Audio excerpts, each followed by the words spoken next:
The Syrian army reclaims key positions in the country's north and northeast as part of a fragile ceasefire with the SDF. Turkey welcomed the calm and is urging both sides to take steps towards unity. So, does this mark a turning point for Syria? I'll break it all down here on Straight Talk.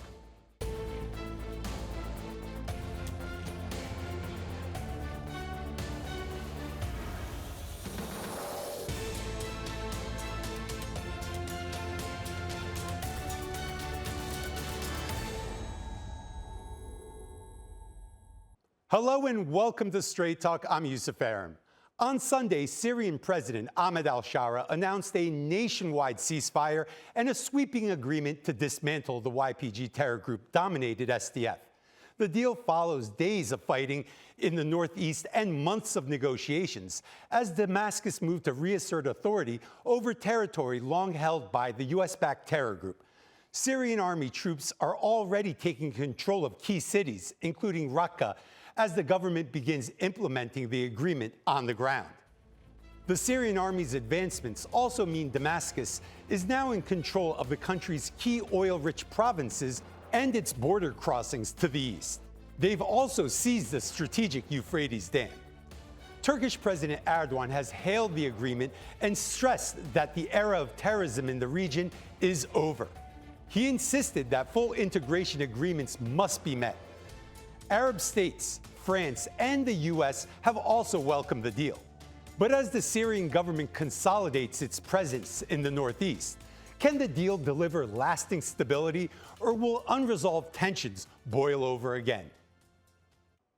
For more, joining me now from Istanbul is international security analyst Hüseyin Alptekin. From Cairo, Yasser Tabara, co-founder of the Syrian Forum, and from London, Chris Doyle, director of the Council for Arab and British Understanding. Gentlemen, thanks for joining me. I mean, while Gaza and Ukraine and Iran have been grabbing the headlines over the past couple of weeks, it looks like events in Syria have now vaulted it back to the international gaze of many of the analysts and experts. And Hussein, I want to start with you. I mean, there's a lot of talk of a ceasefire agreement between the Syrian government and the SDF, possible unity. But when we look at the meeting yesterday between the Syrian President Ahmad Alsharaa and the officials and different leadership of the Syrian Democratic Forces, it doesn't look like they're on the same page. It looks like there's no real deal, at least that's trickling down amongst the understanding for both entities. Now, do we have a ceasefire deal? What do we have? Right now, we do not have a ceasefire, but we had so many proposals of ceasefire, so many interim designs and arrangements going back to March 10th of this year and last year. So right now, what we have is just all the sides are waiting and trying to make some move. But on the other hand, the SDF, or what remains of that, YPG, is trying to hold the line in Kamışlı, in Haseke Center, and in Ain el Arab. And right now, I think we have skirmishes and some advances from the Syrian government forces toward the YPG-held areas. So right now, yes, there was some negotiations about a ceasefire, some arrangements, but I think the SDF was too slow to halt the Syrian government's advances. Yasser, I want to get your take also. I mean, what do we have right now if it's not a ceasefire deal? Are there steps to unify Syria? And on the ground, I mean, there's a lot of reports that the Syrian army and the Syrian government is now taking control of Conoco oil field, that they have control of the dam. Are these true? And what does it mean for the Syrian government to have control of these assets? Well, yes, they're true for the most part. And it's extremely important for the government to get a hold of or reclaim these extremely valuable assets that are responsible for the overwhelming majority of Syria's natural resources. The context is such that it is high time for Syria to reconcile or reconciliate all of its geography under one leadership. Now, there's the short-term, medium-term game, and then there's the end game. It depends on how you look at it. If you're looking at it from a sustainable, long-term type of arrangement, one has to, if you're in the shoes of the Syrian government, you are required to make sure that whatever you're doing right now takes into consideration a sustainable, long-term, steady peace and containment of any possible issues that could come up in the future. But in the short term, they are doing their absolute best to regain as much territory as they could with the least amount of bloodshed possible. Chris, the Syrian Democratic Forces, 2014, the brainchild of former U.S. President Barack Obama and his administration, a CENTCOM at that time wanting to partner up with a group called the YPG, basically, with some Arab tribesmen sprinkled in between. This group, obviously, Turkey is saying, hey, that's a foreign designated terror organization for us, don't work with them.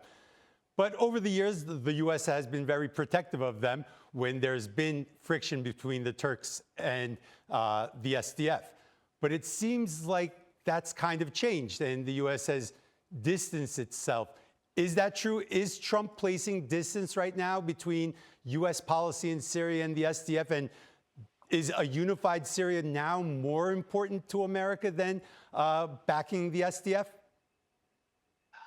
You're trying to give clarity to US policy right now. I think that's really quite some challenge.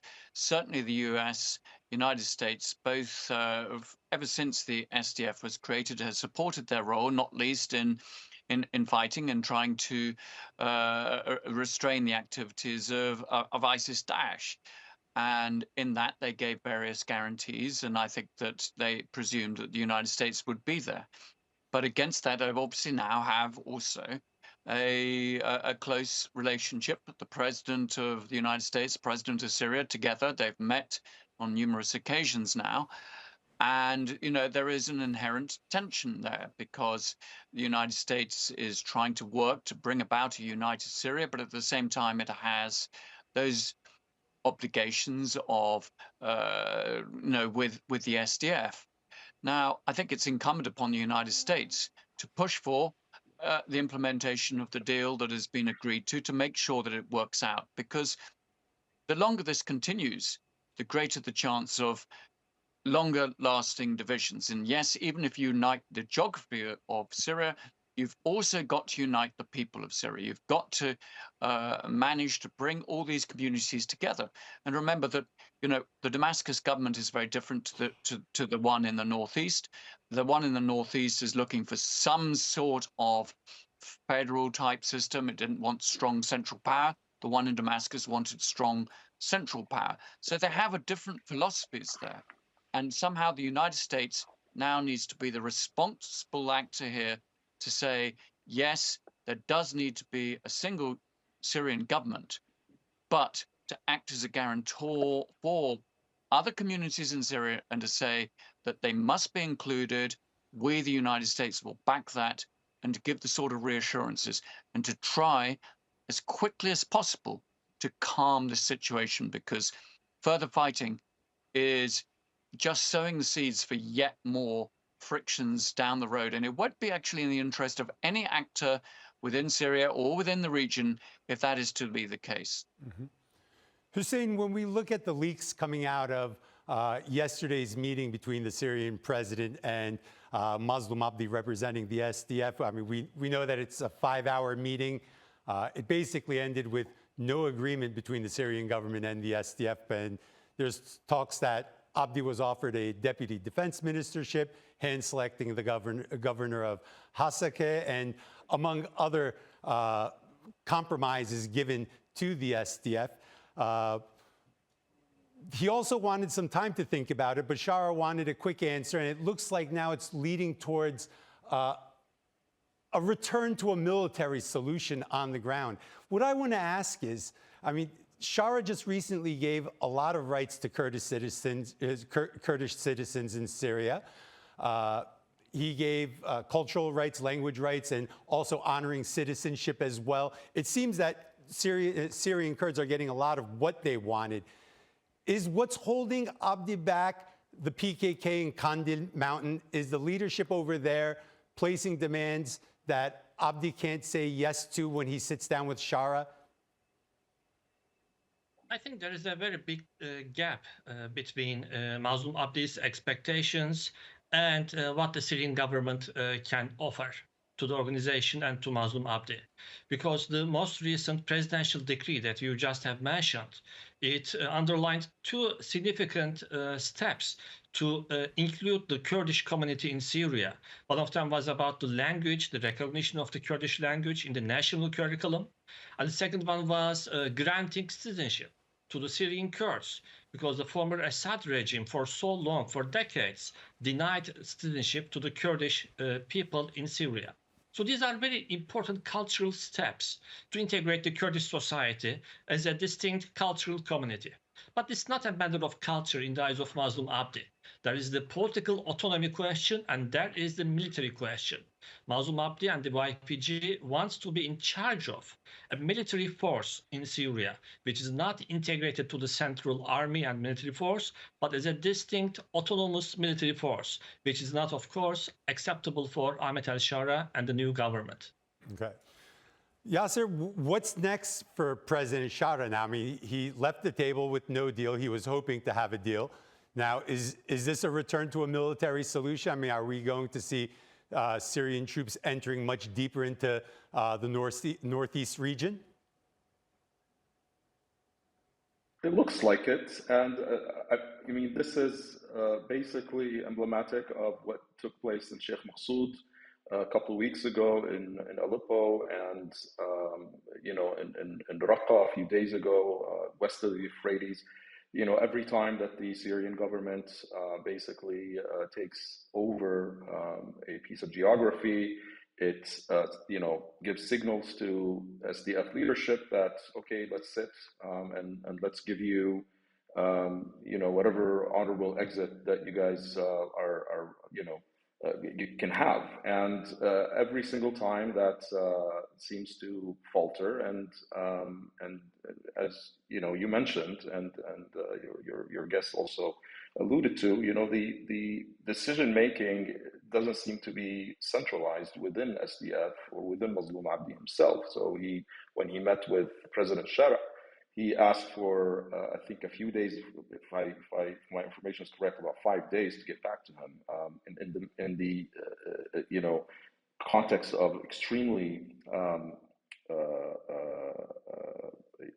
ongoing, like very fast ongoing events, and that just didn't make sense, and that is also symbolic of the fact that within SDF there are currents that are not on the same page, and that clearly answer to potentially non-Syrian actors. And so what makes sense right now is that the Syrian government tries again to regain as much territory as possible, and keep offering whatever honorable exit in order for the fighting forces not to be too exerted, and for us to have the least amount of casualties.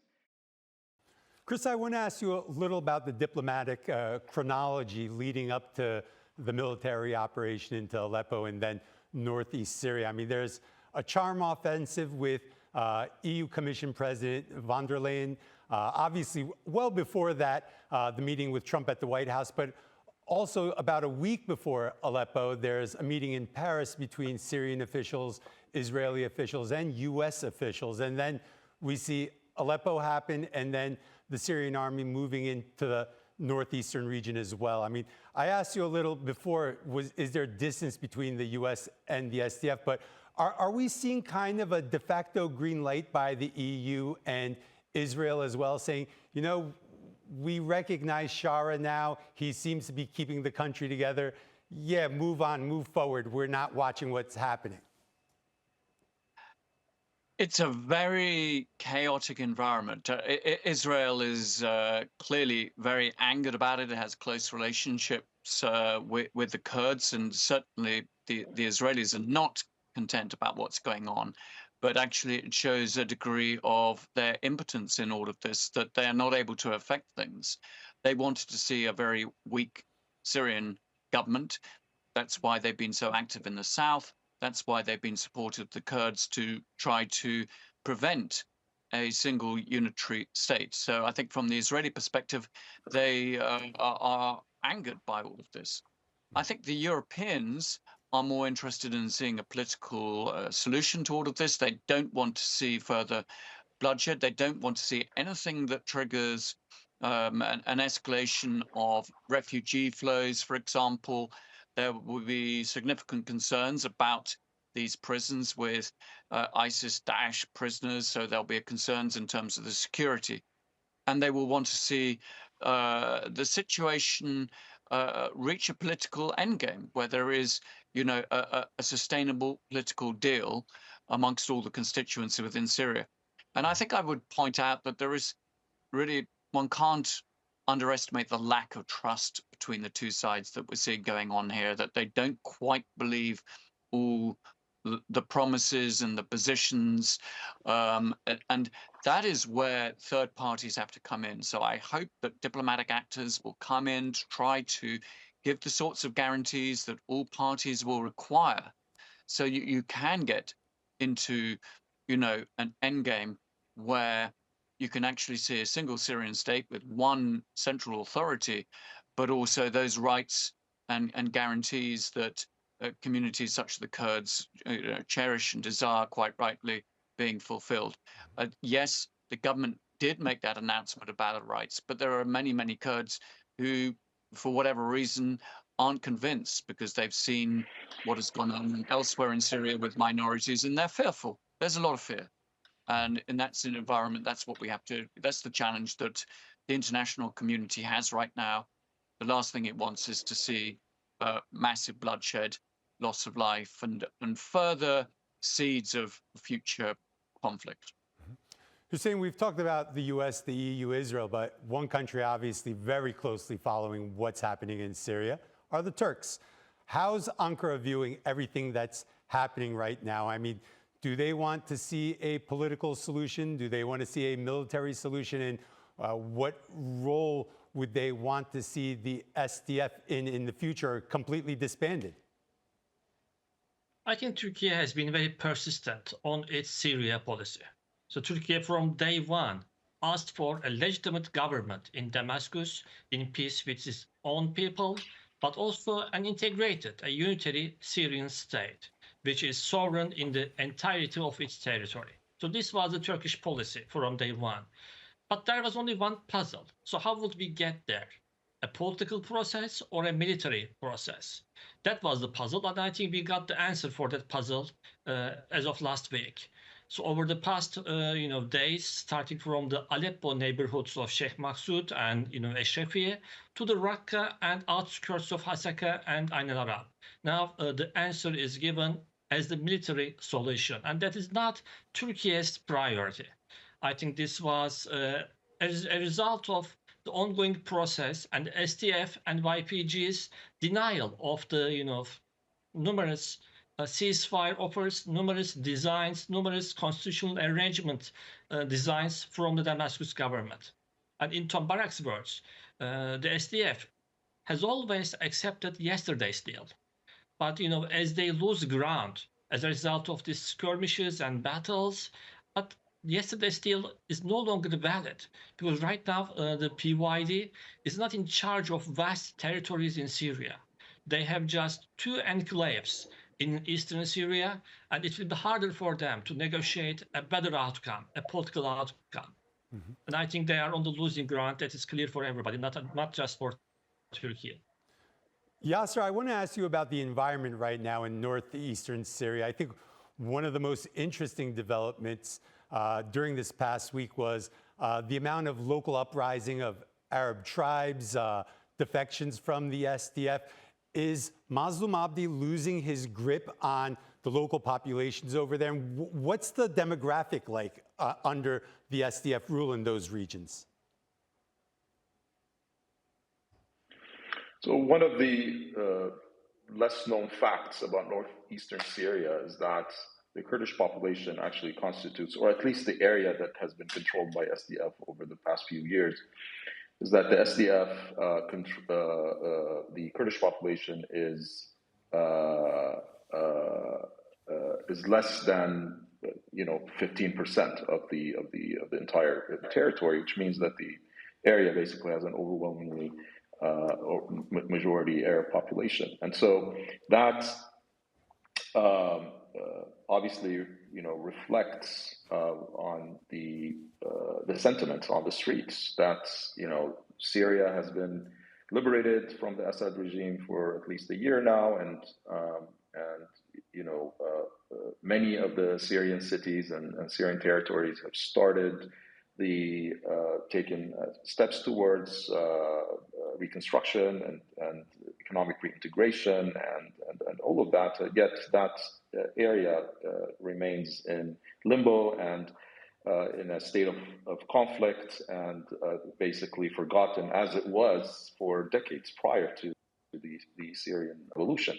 And so I think it's important to recognize that there was always discontent within these populations as to how the SDF, not just the fact that SDF, which is clearly controlled by ideologically inclined political parties that are authoritarian in nature and ideological and all of that, but also the way that they've governed this entire area and the way that Arab populations and other non-Kurdish populations have been treated over the past years within that area also is a major factor in what's taking place right now. And so that's why we see that when the government decided to move in, there was a huge amount of popular support in that direction. Now, the challenge for the government is, and for President Alsharaa specifically is, and this is something that he addressed in numerous occasions as he addressed the situation over the past couple of weeks, is that how can we prevent non-government actors from basically engaging in the conflict in a way that is not within the code of conduct of what the new Syrian army is supposed to follow now. And that potentially could, result in complications that we've seen in other areas in Syria, in Sweden, and the coast, and in other areas. And so I think that is the equation that we really need to be, or the government needs to, or is paying attention to, and trying to control as much as possible within the context, the demographic context of the Northeast. Okay. I'm happy you touched on Shueda and the coast, obviously, Latakia. Chris, I want to ask you, there's more than just one problem area, obviously. The Northeast isn't the only problem area. Obviously, in the south, Shueda, in the west, Latakia. These are all very important regions for Ahmad Alsharaa to completely unify and integrate into Syria. What's the biggest challenge aside from dealing with the SDF that you foresee Ahmad Alsharaa having problems with in the next coming months? Well, he's still got to convince that it's going to be a truly inclusive government. So that doesn't apply just to, say, the Kurds, but other communities. There's still a lot of worry and concern from those communities. He said on the anniversary of the downfall of Assad that he was going to work on this. So I think that he needs to be able to demonstrate and put words into actions. He's said a lot of the right things, but it needs to become it needs to be shorn up with really specific, concrete measures. I think also that over the first 12 months of his administration, he did very well in terms of reaching out diplomatically, internationally. Extraordinary to see those scenes in the White House, to go to the Oval Office. But now he has to deal with the situation inside Syria to get the economy up and running. In the Northeast, for example, there's barely any economic activity at all. The oil fields, weren't functioning. You see these wildcat oil fires there. There's because of the hitting of the sanctions and the conflicts that beset the area. So he needs to find ways of getting the economy up and running, investment in to profit from the lifting and easing of sanctions. He needs to get the financial institutions up and running that will give real credibility to international investors that are prepared to put money into Syria. It needs, I think, also to look at the national security picture to make sure that all the instruments of states are seen as truly national, representative across the board, to get that security file really looking national. It definitely looks like a tough balancing act for the Syrian president. He has a lot on his plate for 2026. Hussein, Yasser, Chris, I want to thank you for your comments, but we're out of time today. That's all. And that's all for this edition of Straight Talk with me, Yusuf Aram. If you got any comments, please share them with us on X at Straight Talk TRT. Also, don't forget to subscribe to our YouTube channel where you can find more exclusive content. Until next time, take care and goodbye.